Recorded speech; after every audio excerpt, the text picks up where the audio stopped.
Good morning students. 12वीं वाले बच्चे, सिद्धि हिंदी विद्यालय के इस ऑनलाइन क्लासेस में आप सबका स्वागत है। उम्मीद करती हूँ बच्चों कि यहाँ से जो भी सब्जेक्ट में आपको पढ़ाया जाता है, आप तक वीडियो जो है ये भेजा जाता है, आप उसको देखते होंगे और पढ़ने का प्रयास करते होंगे। और जो भी मुद्दे आपको ऐसे लगे कि कॉपी में लिख लेने हैं तो आप उसको कॉपी में भी लिखते होंगे। ठीक है। अब यहाँ पे सबसे पहले तो किसी भी सब्जेक्ट की बुक मतलब आपके पास ये किताब होनी बहुत ज़रूरी है। आपके पास किताब होगी तो वो आपकी समझ में बहुत ज़्यादा ज़्यादा क्लियरिफिकेशन के साथ आपके दिमाग में वो जल्दी से आ जाएगा। तो अगर नहीं है तो मेहरबानी करके ला दीजिएगा। अब यहाँ पे बच्चों हमारा ये जो दूसरा काव्य है, 12वीं वाले बच्चे ध्यान दीजिएगा। हिंदी सब्जेक्ट के भीतर हमारा ये जो दूसरा काव्य है उसमें हमने आगे के वीडियो में आपको मैंने कवि का परिचय दिया और इसके साथ साथ मैंने आपको यहाँ पे पतंग, ये काव्य का जो शीर्षक है उसका भावार्थ भी बताया और ये काव्य के जो कवि है आलोक धनवा, उनका भी परिचय दिया। तो यहाँ तक के भावार्थ के साथ तो हमारी चर्चा हो गई है। अब यहाँ से थोड़ा काव्य की शुरुआत यहाँ से करते हैं। तो सबसे पहले काव्य में ये पतंग शीर्षक दिया गया है। आप देख सकते हो बच्चों, यहाँ पे ये जो है ये एक पतंग का चित्र दिया गया है। ठीक है, मैंने कुछ एक शब्द के नीचे अंडरलाइन करके रखी है और उसके अर्थ लिख कर रखे हैं ताकि आपको और ज़्यादा समझ में आए। अब सबसे पहले शुरुआत करते हैं, थोड़ा सा पढ़ते हैं। सबसे तेज बौछारे गई भादो गया, सवेरा हुआ खरगोश की आंखों जैसा लाल सवेरा, शरद आया पुलों को पार करते हुए, अपनी नई चमकीली साइकिल तेज चलाते हुए, घंटी बजाते हुए जोर जोर से, चमकीले इशारों से बुलाते हुए, पतंग उड़ाने वाले बच्चों के झुंड को चमकीले इशारों से बुलाते हुए और आकाश को इतना मुलायम बनाते हुए कि पतंग ऊपर उठ सके, दुनिया की सबसे हल्की और रंगीन चीज़ उड़ सके, दुनिया का सबसे पतला कागज़ उड़ सके, बांस की सबसे पतली कमानी उड़ सके, कि शुरू हो गई सीटियाँ, किलकारियाँ और तितलियों की इतनी नाजुक दुनिया। अब यहाँ पर ये जो कविता है, ये कविता हमने आधी थोड़ी सी पढ़ी है। एक एक लाइन देखते हैं, एक एक पंक्ति को समझने का प्रयास करते हैं। सबसे पहले तो सबसे तेज बौछारे गई भादो गया, सवेरा आया। अब यहाँ पे सबसे पहले तो सबसे तेज़ बौछारें यानी कि यहाँ पे स्पष्ट है कि बारिश की जो मौसम है, या बारिश की मौसम अब समाप्त हो गई है, धीरे धीरे बारिश ख़त्म हो गई है और भादों के महीने की ये अंधियारी विदाई के साथ ही धीरे धीरे सवेरा हुआ, यानी शरद ऋतु की शुरुआत होती है, शरद ऋतु का आगमन हुआ। खरगोश की आंखों जैसा लाल सवेरा, खरगोश की आंखों जैसा लाल सवेरा, शरद आया पुलों को पार करते हुए। मतलब यहाँ पे कहने का भावार्थ ये है बच्चों कि ये जो शरद ऋतु है, ये शरद ऋतु की तुलना किसके साथ हुई है?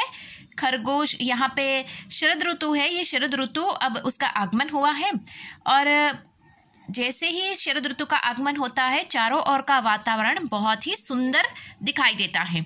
सबसे पहले तो खरगोश की आंख जैसा लाल सवेरा, यानी कि सुबह की तुलना, अर्थात ये जो सूरज होता है, ये सूर्य की किरण की तुलना यहाँ पे खरगोश की लाल आंखों की तरह हुई है। तो सुबह के समय यहाँ पे जैसे कि सूरज की जो किरणें हैं वो ऐसे मानो प्रतीत होती है जैसे कि वो खरगोश जिस प्रकार से उसकी लाल आंखों से हमें देखता है, बिल्कुल उसी प्रकार से सूरज की किरणें हमें सूरज की लाल किरणें हमें देख रही हैं। शरद आया पुलों को पार करते हुए, अर्थात यहाँ पे बताया गया है कि सुबह के समय ये जो शरद ऋतु है, ये शरद ऋतु का आगमन इस पृथ्वी पर हो चुका है और शरद ऋतु के आगमन के साथ यहाँ पे शरद ऋतु को मानवीयकरण, अर्थात उसको मनुष्य के साथ उसकी तुलना की गई है। तो यहाँ पे शरद ऋतु है, ये एक ऋतु है और ऋतु को यहाँ पे मानवीयकरण अर्थात मानवी के साथ उसकी तुलना की गई है कि शरद ऋतु मानवी का रूप धारण करके पुलों के ऊपर से गुजरता हुआ आता है, अपनी नई साइकिल, चमकीली साइकिल तेज चलाते हुए। शरद ऋतु जो है उसकी तुलना मनुष्य के साथ हुई है, उसको इंसान की तरह बताया गया है और वो सुबह बहुत ही जल्दी उठकर साइकिल के ऊपर जिस प्रकार से मनुष्य बैठकर पुल को पार करते हुए आता है, बिल्कुल उसी प्रकार से ये शरद ऋतु भी अपनी चमकीली साइकिल के ऊपर बैठकर पुलों को पार करते हुए बच्चों की दुनिया में आ गया है। कैसे आया है? यहाँ पे घंटी बजाते हुए ज़ोर ज़ोर से यानी तेज़ी से शरद ऋतु जो है वो अपने चमकीली, वापस सुनिएगा बच्चों, शरद ऋतु है वो अपने चमकीली साइकिल के ऊपर बैठकर तेज़ गति से पुलों को पार करते हुए, घंटी बजाते हुए, ज़ोर से यानी तेज़ी से बच्चों की दुनिया में आ गया है, चमकीले इशारे से बुलाते हुए। और आकर अपने साइकिल पर बैठकर बच्चों की दुनिया में आकर उसने क्या किया? बच्चों को इशारे यानी संकेत, बच्चों को संकेत के अर्थात इशारों के माध्यम से बुला रहा है। ठीक है, तो यहाँ से सबसे तेज़ बौछारों से लेकर चमकीले इशारों से बुलाते हुए यहाँ तक का हमारा ये भावार्थ हो गया है। ये पूरा थोड़ा सा देख लेंगे, उसके बाद मैं आपको वापस इसको रिपीट करके बताऊंगी। पतंग उड़ाने वाले बच्चों के झुंड को चमकीले इशारों से बुलाते हुए और आकाश को इतना मुलायम बनाते हुए शरद ऋतु ने क्या किया? पतंग उड़ाने वाले जो बच्चे हैं वो पतंग उड़ाने वाले बच्चों को एक झुंड यानी कि यहाँ पे समूह, बच्चों के समूह को बुलाया है इशारा करते हुए पतंग उड़ाने के लिए, चमकीले इशारे से बुलाते हुए। इशारे यानी वापस वही शब्द संकेत, वो संकेत देता है बच्चों को, एक समूह में, एक झुंड में बुलाता है। कौन? शरद ऋतु। आकाश को इतना मुलायम बनाते हुए शरद ऋतु का आगमन होता है तो उस समय आप देखिएगा कि आकाश बहुत ही सुंदर यहाँ पे प्रतीत होता है। तो यहाँ पे आकाश इतना लालिमामयी सुंदर प्रतीत होता है और इसके साथ साथ ये शरद ऋतु जैसे बच्चों को सुबह सुबह उठा रहा है पतंग उड़ाने के लिए कि पतंग ऊपर उठा सके। शरद ऋतु में हवाएं भी बहुत ही ठंडी बहती है तेज़ गति से, तो यहाँ पे बच्चों को शरद ऋतु बुला रही है। क्यों? क्योंकि आकाश में ये पतंग को उड़ाने के लिए बच्चे सुबह में उठकर शरद ऋतु में ये पतंग उड़ाए आकाश में, उसके लिए बच्चों के समूह को वो बुला रहा है। कौन? शरद ऋतु। दुनिया की सबसे हल्की और रंगीन चीज़ उड़ा सके, यहाँ पे दुनिया की ऐसे माहौल शरद ऋतु ने बनाया है कि दुनिया की सबसे हल्की और रंगीन चीज़ यानी पतंग जो है वो बच्चों को बहुत प्रिय होते हैं और वो शरद ऋतु में उठकर सबसे पहले ये पतंग उड़ाने वाले जो बच्चे हैं वो इकट्ठे होकर समूह में ये हल्की सी और रंगीन सी दिखने वाली ये चीज़ जिसको पतंग कहते हैं वो उड़ाए। दुनिया का सबसे पतला कागज़ उड़ा सके। पतंग के लिए आप देखिएगा भारी भरकम कोई भी ऐसे पेपर की हम यूज़ करें वो नहीं हो सकता। पतंग के लिए एक अलग प्रकार के हल्के और नाजुक मुलायम कागज़ों का इस्तेमाल किया जा कागज़ का इस्तेमाल किया जाता है जिसके माध्यम से पतंग को आसानी से आकाश में उड़ाया जा सके।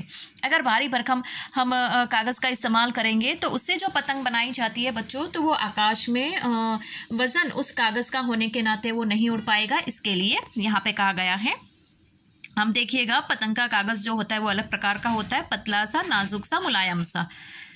बाँस की सबसे पतली कमान उड़ा सके। बाँस की सबसे पतली कमान यानी कागज़ व बाँस की सबसे पतली कमानी से बने हुए पतंग को उड़ाना। आपने पतंग की रचना देखी होगी, उसमें अगर हम, जैसे मैंने आपको बताया कि पतंग उड़ाने के लिए जो कागज़ होता है वो भी नाजुक मुलायम पतला होता है, उसी प्रकार से उसमें जो आधार के रूप में जैसे कि जो बाँस की पतली सी उसमें डंडी जैसी रखी होती है, वो कमान अगर नहीं, अर्थात वो लकड़ी कोई अलग प्रकार की होगी, तो आप ज़रा सोचिएगा कि लकड़ी का भी वज़न होता है, तो उसी प्रकार से वो आकाश में नहीं उड़ पाएगी। और बाँस ही एक ऐसा प्रकार की लकड़ी है कि जो इसकी पतली पतली सलियां बनाई जाती है तो वो मोड़दार होती है, मतलब उसको हम मोड़ सकते हैं, इतनी आसानी से वो नहीं टूटती, बहुत ज़ोर लगाने पर ही वो टूटती है।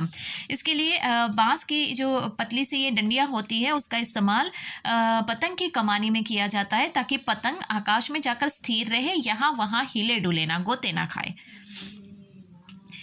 कि शुरू हो गई सीटियाँ, किलकारियाँ और तितलियों की इतनी नाजुक सी दुनिया।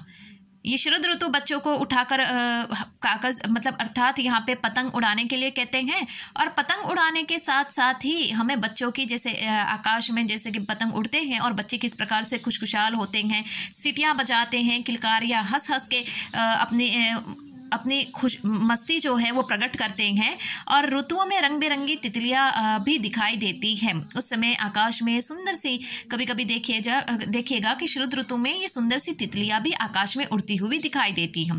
बच्चे भी तितलियों की भांति कोमल व नाजुक होते हैं। कहने का तात्पर्य कवि का इतना है कि जिस प्रकार से ये तितलियाँ नाजुक होती हैं, पतंग नाजुक होते हैं, बच्चों की भावनाएं, बच्चे भी यहाँ पे उनकी सोच, खुद बच्चे भी तितलियों की तरह और इस पतंग की कमान की तरह, डोर की तरह बहुत ही नाजुक और मुलायम होते हैं।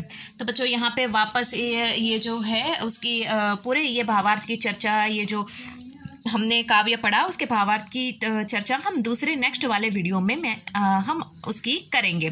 Thank you.